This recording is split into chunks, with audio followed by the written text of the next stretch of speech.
तो guys ELSS fund के बारे में आप लोगों ने बहुत सुना होगा और जब भी आप म्यूचुअल फंड में इन्वेस्ट करने जाते होगे तो ये वाला फंड आप लोगों के सामने जरूर आता होगा। तो इसके बारे में सारी चीजें मैं इस वीडियो में एक्सप्लेन करने वाला हूं, तो पेन पेपर लेके रेडी रहना अपने नोट्स बनाने के लिए। छोटी सी वीडियो होने वाली है, वीडियो को देखना एंड तक। आओ वीडियो करते हैं गाइज स्टार्ट। हम अक्सर म्यूचुअल फंड को सिर्फ इन्वेस्टमेंट करने का ऑप्शन समझते हैं, पर बहुत कम लोगों को यह पता है कि हम म्यूचुअल फंड के जरिए इन्वेस्टमेंट के साथ साथ टैक्स सेविंग भी कर सकते हैं। और टैक्स सेव करने वाले म्यूचुअल फंड्स को हम ELSS म्यूचुअल फंड्स कहते हैं। तो आज हम इस वीडियो में जानेंगे ELSS म्यूचुअल फंड्स के बारे में।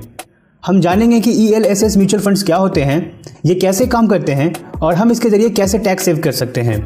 तो आप इस वीडियो को ध्यान से आखिर तक पूरा ज़रूर देखें ताकि आप ELSS फंड को अच्छे से समझकर अपने टैक्स को कम कर सकें। दोस्तों, हम जानते हैं कि हमें अपनी इनकम पर टैक्स देना होता है और जैसे जैसे हमारी इनकम बढ़ती है हमारा टैक्स भी बढ़ता जाता है। इसी बात को ध्यान में रखकर भारत सरकार ने सेक्शन 80C बनाया, जिसमें अगर हम अपनी इनकम ELSS म्यूचुअल फंड्स में इन्वेस्ट करते हैं तो हमें उस इनकम पर कोई भी टैक्स नहीं देना पड़ता है। दोस्तों, ELSS का मतलब होता है इक्विटी लिंक्ड सेविंग्स स्कीम। और ELSS म्यूचुअल फंड्स वैसे म्यूचुअल फंड्स होते हैं जो मेनली इक्विटी या कंपनियों के शेयर्स में इन्वेस्ट करते हैं। हम ELSS म्यूचुअल फंड्स में लमसम और SIP दोनों तरीके से इन्वेस्ट कर सकते हैं। दोस्तों, एक बात जो ELSS म्यूचुअल फंड को दूसरे म्यूचुअल फंड से अलग करती है वो ये है कि हम ELSS म्यूचुअल फंड्स में अपने इन्वेस्ट किए हुए पैसों को 3 साल से पहले नहीं निकाल सकते और इस 3 साल के पीरियड को हम ELSS म्यूचुअल फंड का लॉक इन पीरियड बोलते हैं।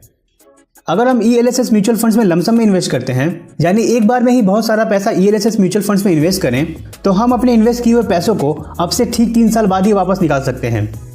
या अगर हम ELSS म्यूचुअल फंड में SIP करते हैं, मतलब हर महीने थोड़ा थोड़ा अमाउंट इन्वेस्ट करें, तो जब तक हमारे हर मंथ की SIP की इन्वेस्टमेंट के 3 साल नहीं हो जाते हम वो पैसे वापस नहीं निकाल सकते। एग्जाम्पल के लिए, अगर हमने एक ELSS म्यूचुअल फंड में 5000 की SIP 1 जनवरी 2019 से स्टार्ट की, तो 1 जनवरी 2019 के फर्स्ट SIP की 5000 की इन्वेस्टमेंट को हम 3 साल बाद मतलब 1 जनवरी 2022 के बाद ही वापस निकाल पाएंगे। इसी तरह 1 फरवरी 2019 के दूसरे SIP की 5000 की इन्वेस्टमेंट को हम अब 3 साल बाद मतलब 1 फरवरी 2022 के बाद ही वापस निकाल पाएंगे। इस तरह से दोस्तों, ELSS एक लॉन्ग टर्म इन्वेस्टमेंट होता है और इसमें आप तभी इन्वेस्ट करें जब आपको इन्वेस्ट किए जाने वाले पैसों की 3 साल तक बिल्कुल भी ज़रूरत ना पड़ने वाली हो।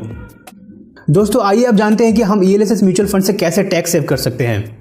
दोस्तों, हमें यह पता है कि अगर हमारी ईयरली इनकम 2,50,000 से कम है तो हमें कोई टैक्स नहीं देना पड़ता है, पर जैसे ही हमारी ईयरली इनकम 2,50,000 से ज़्यादा होती है तो हमें उस पर टैक्स देना होता है।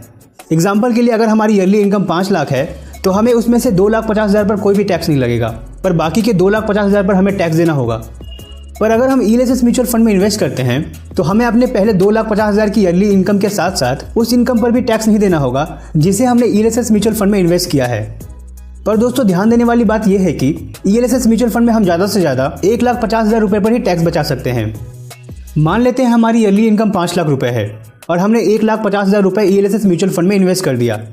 अब दोस्तों, 5 लाख में से 2,50,000 पर तो हमें कोई टैक्स नहीं देना होता है और बाकी बचे 2,50,000 पर हमें टैक्स देना होता है।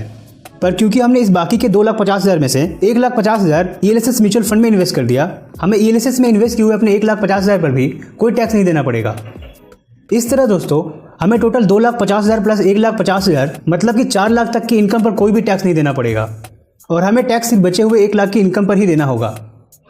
अब दोस्तों, अगर हम यहाँ पर 1,50,000 की जगह पर 2 लाख भी ELSS फंड में इन्वेस्ट करें तो भी हमें अपने 5 लाख की टोटल इनकम में से 1 लाख पर टैक्स देना होगा, क्योंकि जैसा हमने बताया ELSS में हमें बस 1,50,000 रुपये पर ही टैक्स की छूट मिलती है। तो इससे फ़र्क नहीं पड़ता कि हमने ELSS फंड में 1,50,000 इन्वेस्ट किया है या 2 लाख।